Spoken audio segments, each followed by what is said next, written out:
Continuamos con nuestra cobertura noticiosa y tal y como le anunciamos, el ex vicepresidente del país, Eduardo Stein, y el analista internacional Cecil de León realizan un balance, María Luisa. Así es, un balance en cuanto a las últimas declaraciones sobre la injerencia del gobierno de Estados Unidos en políticas internas. Miguel Salay tiene el informe.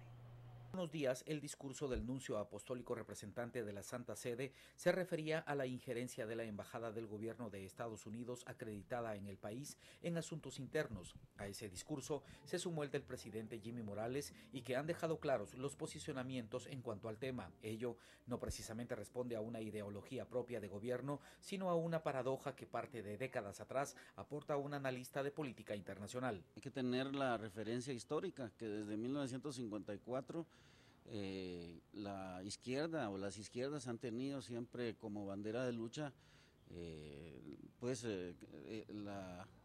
la no injerencia de los Estados Unidos y otras potencias, pero especialmente la no injerencia norteamericana en función de su consigna antiimperialista. La paradoja es que hoy la derecha y digamos aquellos sectores de poder más conservadores y recalcitrantes y que de hecho fueron los grandes beneficiarios de esa contrarrevolución del 54, hoy se oponen a la presencia de los Estados Unidos. El ex vicepresidente del país hace una reseña histórica al referirse a tratados que determinan la injerencia de un país en otro, y son los tratados de Viena que descansan sobre la igualdad soberana de los países firmantes. Mas la realidad no se ajusta a ello, dice Stein. El tema quizá vaya por otro lado. Cuando diplomáticas o diplomáticos de países amigos o jefes de agencias internacionales de cooperación, más allá de recomendar u opinar sobre temas internos, empiezan a ejercer presión. Estamos hablando realmente de presiones. Y es, creo, en esa perspectiva en que la polémica se ha vuelto otra vez a avivar, no es nueva. Pero no solo es Estados Unidos, sino varios países los que condicionan a Guatemala, agrega. Habrá que revisar qué es lo que no hemos hecho bien para que tengan que intervenir otras naciones en la nuestra, concluye el ex vicepresidente. Hay un punto muy importante que hay que tomar en cuenta dentro de este tema, y es que las decisiones no las toma únicamente el presidente de la República, sino las personas que lo acompañan en su gobierno, pero sobre todo las que empujan a la sombra del poder, concluyen analistas. Por una Guatemala en paz, Miguel Salay y Marvin Pérez. Y un intento de grupos en incidir en agenda de gobierno es parte del análisis que hace un politólogo respecto a las últimas acciones que han tenido un impacto mediático en la opinión pública. Un experto ve injerencia de grupos de poder tratando de influir alrededor de la agenda del gobierno del presidente Morales, así como intentos de desestabilizar al Ministerio de Gobernación con los hechos recientes que han generado un impacto mediático y han aumentado la percepción de inseguridad. Creo que la clave en detectar cuál es la lógica en el tema de seguridad pública en este país, más que sobre el presidente, gira sobre quien esté dirigiendo la cartera de gobernación, y esa es la que deberíamos de prestar la atención, porque estamos en una democracia, sí, pero no es ajeno al debate de la democracia plantearnos que existen grupos de poder. Existen grupos de poder dentro de lo lícito y dentro de lo ilícito, y que están queriendo tener algún tipo de incidencia dentro de este gobierno, lo están queriendo tener para bien o para mal. A esto se agrega la imagen resaltada del ejército en los últimos actos públicos, en donde la seguridad civil se ve debilitada. Otra lógica que incluso podría denominarse como terrorismo, con el tema de bombas en el transporte público y toda la zozobra que se está generando. Pues obviamente hay que llamar a los únicos expertos en el tema de explosivos, que es el ejército.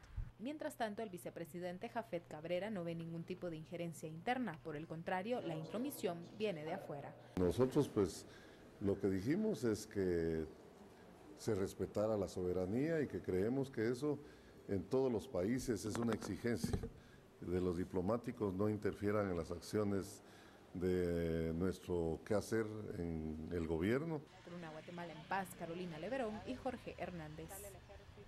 En otros temas, la Vicepresidencia de la República circuló un memorándum para los trabajadores de la institución con el objetivo de mejorar la presentación del personal. Y escuche bien, queda totalmente prohibido el uso de jeans y minifaldas en las instalaciones de la dependencia. Además, los caballeros deben ir siempre muy bien rasurados y con el pelo corto. Se prohíbe el uso de escote y ropa ceñida al cuerpo, y la vestimenta masculina debe ir siempre combinada. El memorándum iba firmado por el secretario general David Centes Luna.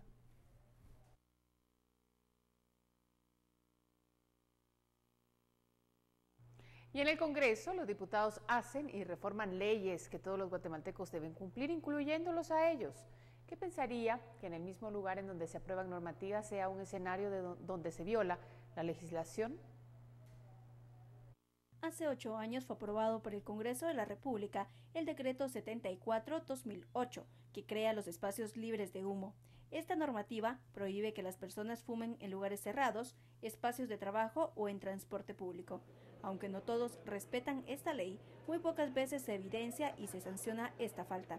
Pero, ¿qué pasa cuando en el mismo Congreso en donde se aprobó el decreto es en donde se viola la ley?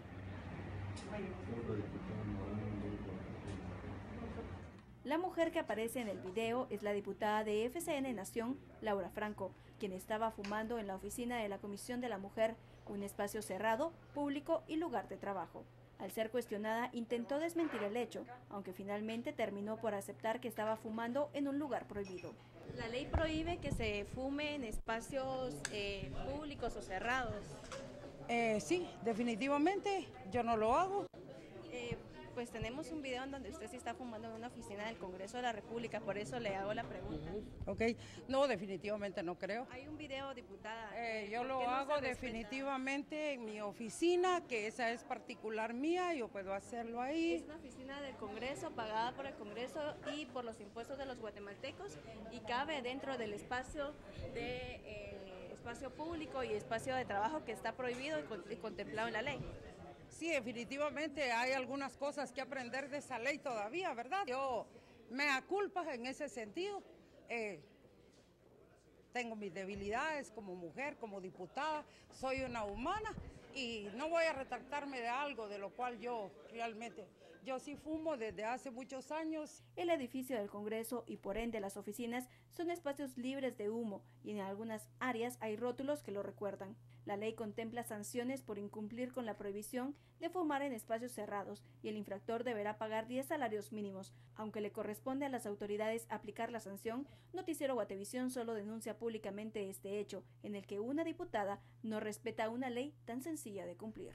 Por Una Guatemala en Paz, Dulce Rivera y Luisa Che. Asesinan a un ambientalista en Petén. Vamos a tener eso después de la pausa.